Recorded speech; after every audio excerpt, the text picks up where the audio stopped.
I have to ask you, unfortunately, about Joe Biden because he's back from hiding.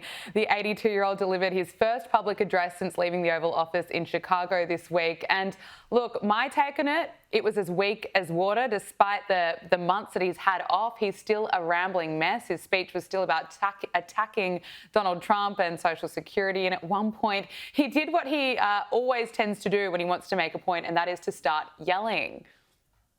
But dignity, simple dignity. Everyone deserves to be treated with dignity, regardless of their standing, regardless of the economic situation, regardless of who they are.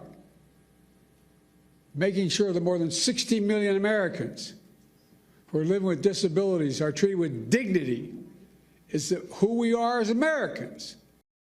Sean Spicer, what did you make of his speech? So first of all, I want your audience to understand he got paid for that, by the way, a lot of money. Second of all, it was at like 5:30 in the afternoon, to which I can't believe anybody allowed that to happen. Third of all, it's a reminder as to why he pulled himself out of that race. If I were Joe Biden, respectfully, the man has served the country.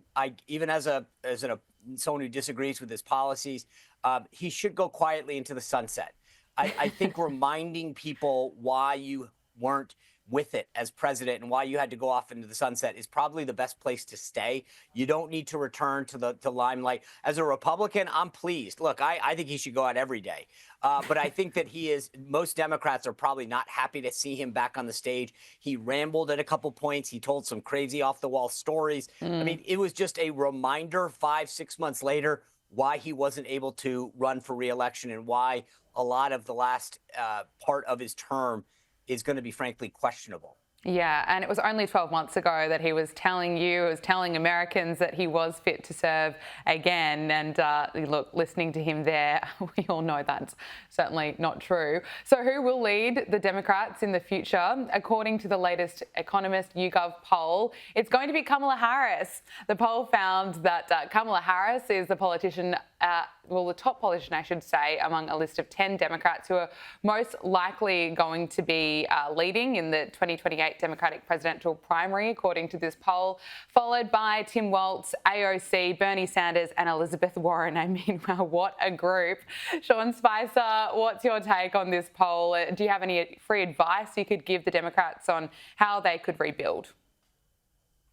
Oh, no. I'm very happy with that. I think that's phenomenal. Double down on stupid. I mean, the idea that she's got to, I mean, it speaks volumes to where their bench is. Look at where she stands, 20 points ahead of Pete Buttigieg on the most ideal candidate. Seriously, though, there's a book that just came out, Gabriella. I had the two authors called Fight. They were on my show last week, and it was amazing the stories that they tell in this book. Jonathan Allen of NBC News, Amy Parnas of The Hill. And the level of incompetence, mismanagement, lack of coordination in the Harris campaign. And yet she is the leading candidate among all of those other people that you put on the screen by 20 points. I think it's not just, I mean, if you think that was the best that your party can do, boy, does that speak volumes for where you are. But there's clearly no bench. There's no forward thinking.